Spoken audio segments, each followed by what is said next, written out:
Assalamualaikum warahmatullahi wabarakatuh. Hai Sobat Mansa, selamat datang di podcast Osim Mansa Kota Makassar.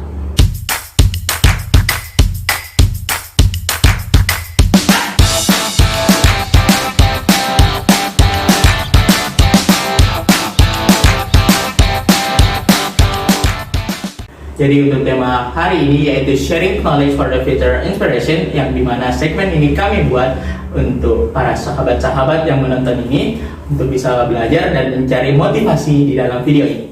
Jadi hari ini kita kedatangan tamu yang spesial nih, yang dimana narasumber yang satu ini adalah alumnus dari Mas1 Kota Makassar juga. Oke, untuk selengkapnya bisa kakak perkenalkan diri dulu. Halo teman-teman, halo adik-adik sekalian. Perkenalkan, saya Ikhwan. Saya alumnus dari Mas1 Makassar tahun 2017. Saat ini saya aktif bekerja sebagai PNS di Direktorat Jenderal Pajak Kementerian Keuangan Republik Indonesia. Salam kenal. Oke, gimana kabar kak hari ini? Alhamdulillah. Alhamdulillah. Oke. Untuk kesibukan kakak sekarang ini apa aja tuh? Bisa di-sharing di sini? Oke, jadi seperti yang telah saya sebutkan tadi, saya seorang PNS. Jadi ya kesibukan di hari kerja seperti biasanya, Senin sampai Jumat, pagi sampai sore bekerja.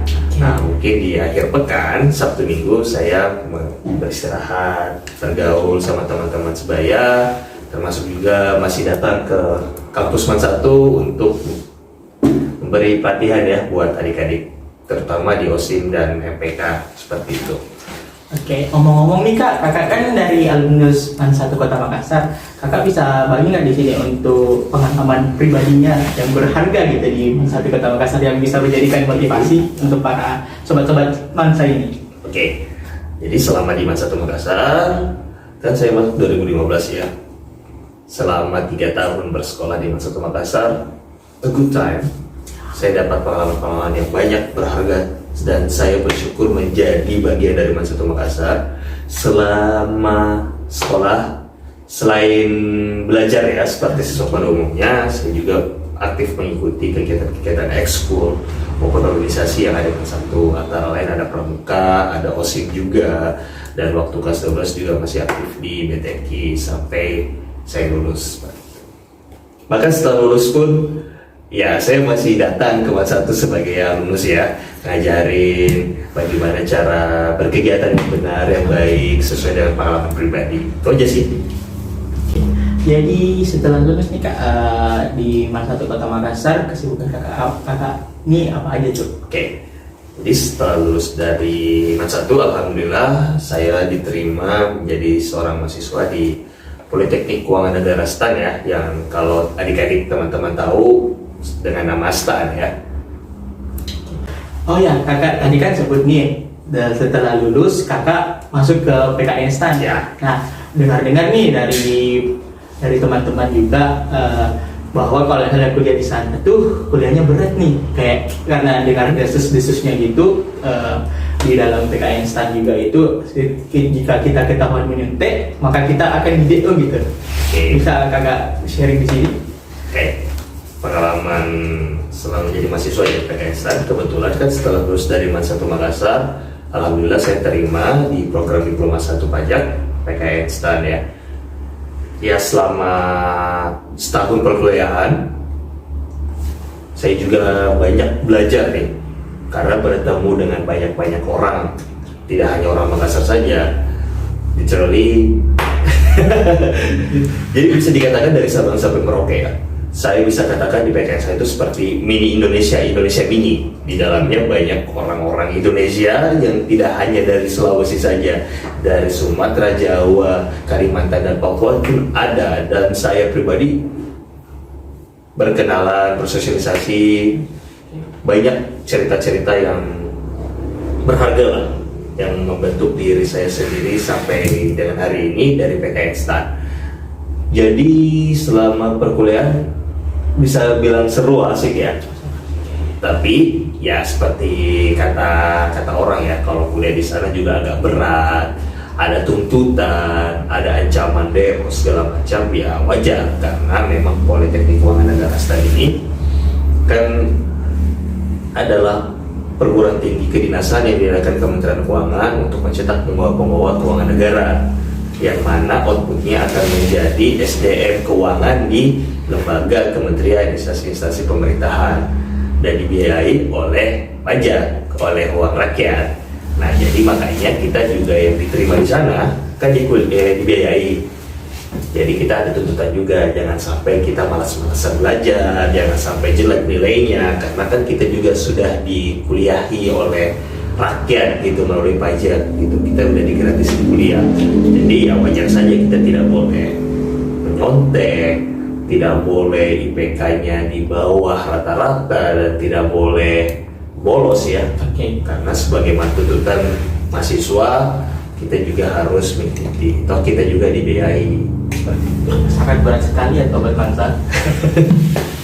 Oke. Selain dari saya nih Kak, kami sudah merangkum pertanyaan dari sobat-sobat Mansa yang telah kami kumpulkan di Osiman di KNA Osiman 1 Kota Makassar. Untuk pertanyaan pertama yaitu kalau teman-teman ya yang buat kelas 12 ya, kan kali ini sedang berjuang untuk melanjutkan ke pendidikan tinggi. Tips and trik saya sebenarnya waktu pengalaman pribadi untuk persiapan masuk STAN, waktu kelas 12, masuk kelas 12 saya pribadi langsung fokus untuk persiapan SBMPTN buat USM STAN dulu waktu itu namanya. Jadi selama waktu baru masuk kelas 12 saya langsung fokus itu, saya langsung mau belajar cicil-cicil ya, gimana saya persiapan untuk SBMPTN dan USM. Karena namanya kelas 12 ya fokusnya lulus untuk perguruan tinggi kan, untuk kuliah. Jadi tidak ada waktu lagi untuk main-main, tidak ada waktu lagi untuk menunda-nunda lagi. Jadi persiapan untuk masuk PKS sebenarnya ya persiapan dari awal. Jadi semenjak saya masuk kelas 12 ya no more time for excuse, tidak ada lagi waktu untuk menunda-nunda, tidak ada lagi alasan untuk bermain. Ya, semenjak kelas 12 saya langsung fokus belajar. Saya belajar buat UN, USBN, dan terutama untuk persiapan perguruan tinggi, USMPTN STAN dan SBMPTN juga untuk perguruan tinggi. Jadi di antara persiapan itu saya ikut belajar, saya langganan beberapa bimbel, saya juga ikut tryout, saya juga membeli buku juga untuk persiapan mandiri di rumah. Saya belajar, saya tes uji kemampuan saya, kemudian saya ikut tryout juga untuk membandingkan nilai-nilai saya pribadi dengan siswa-siswa peserta lain. Nah, seperti itu kalau teman-teman sobat-sobat mau tahu. Dan itu mandiri ya Kak, ada bantuan dari orang lain, dari orang tua gitu atau dari guru gitu? Syukurnya ya, motivasi dari dalam diri sebenarnya, dan ada dukungan dari orang tua, kan pasti ada orang tua dukungan biaya-biaya buat beli buku, buat tryout. Tapi kembali lagi, ini bisa berhasil kalau teman-teman punya motivasi sendiri, tidak dipaksa, tidak juga terpaksa ya. Ini dalam hati sebenarnya. Ya teman-teman emang mau niat melanjutkan pendidikan di perguruan tinggi atau tidak? Saya rasa kalau teman-teman punya motivasi pribadi untuk masuk perguruan tinggi yang kuat, pasti juga ada motivasi untuk belajar, karena ya kalau mimpinya mau lulus pasti juga belajar. Nah, untuk pertanyaan kedua nih Kak.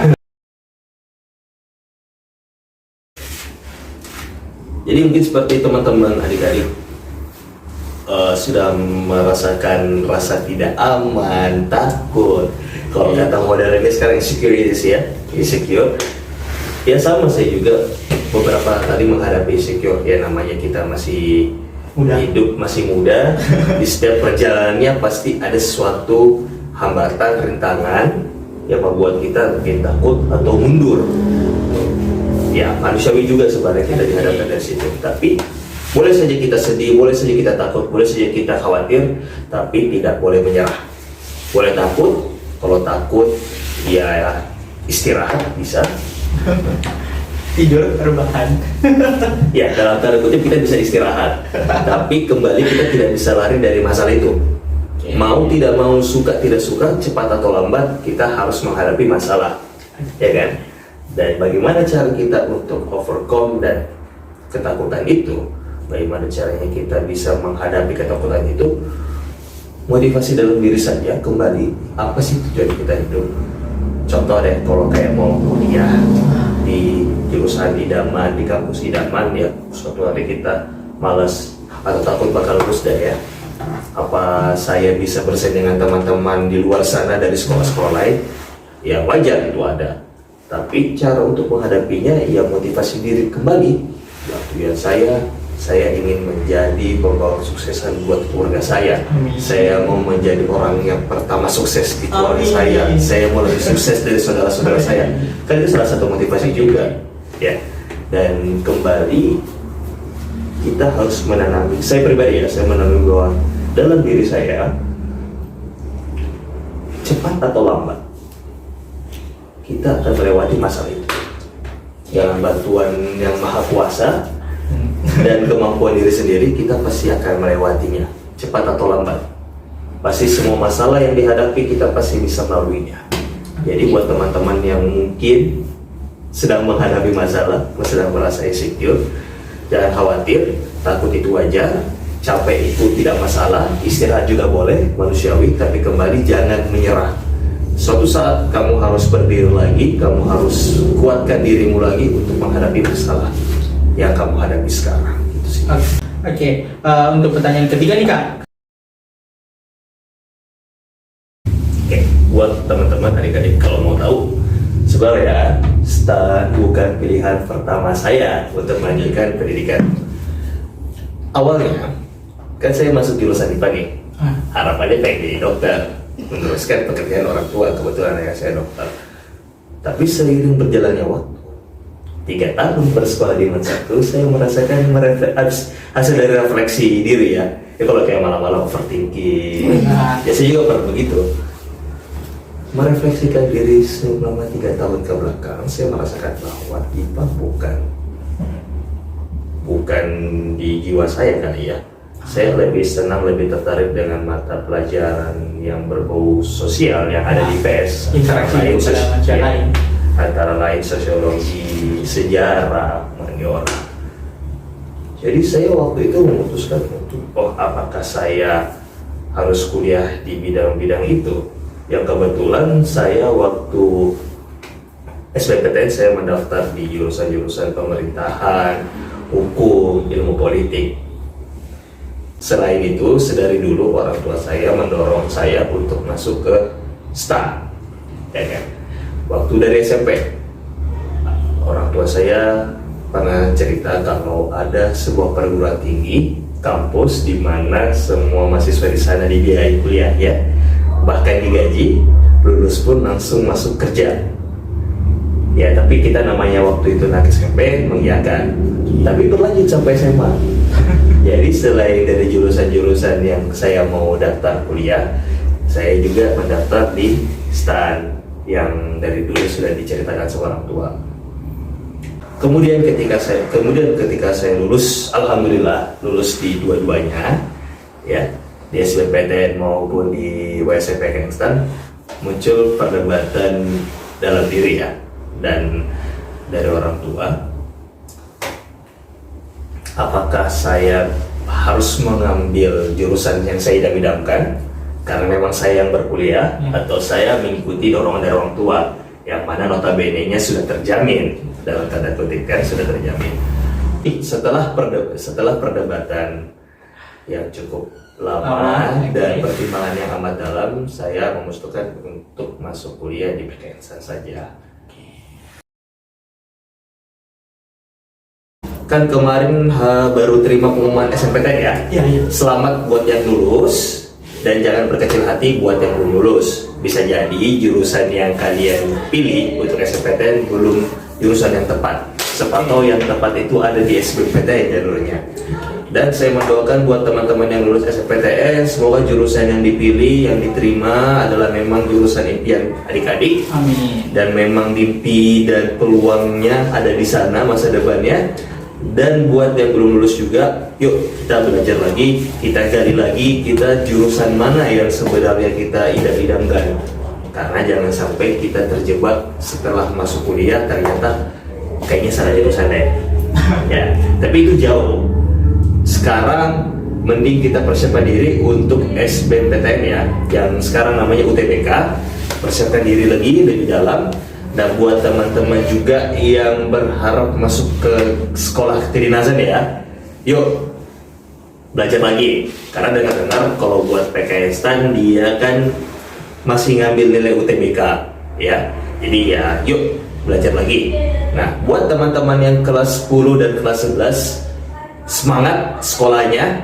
Sekolah itu penting buat kalian, berguna untuk masa depan, di mana pola pikir kalian terbentuk. Dan jangan lupa persiapannya juga untuk masuk perguruan tinggi sedari awal lebih baik kan. Oke, itu aja sih. Oke sobat, akhirnya kita sampai ke penghujung acara bersama Kak Iwan. Saya berterima kasih atas waktunya. Oke.